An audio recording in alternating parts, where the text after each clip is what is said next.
जिजाऊ जय शिवराय. मित्रांनो, ज्या पद्धतीनं सोनम वांगचुक यांचं आंदोलन मोडकळीस काढण्यासाठी हे केंद्र सरकार प्रयत्न करत आहे, त्या पद्धतीचं शासन कधी इंग्रजांनी सुद्धा केलं नाही.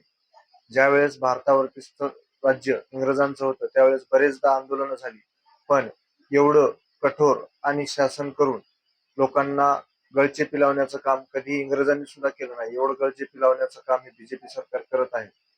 तर अशा बीजेपी सरकारसारख्या हुकुमशाही सरकारांना जास्त दिवस दिवस सत्तेवर ठेवणं ही आपली मोठी चूक आहे.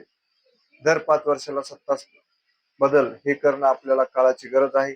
तरच लोकशाही टिकेल. नाहीतर आज 20-22 विद्यार्थ्यांनी आत्महत्या केली, त्याच पद्धतीची आपल्या घरातील कोणी व्यक्तींनी ज्याच्या मनगटामध्ये आपल्या घराची परिस्थिती बदलण्याची धमक आहे, अशा एखाद्या विद्यार्थ्याचा जर बळी गेला, तर ज्या कुटुंबांवरती आज वेळ आहे ती आपल्या कुटुंबावर सुद्धा आल्याशिवाय राहणार नाही.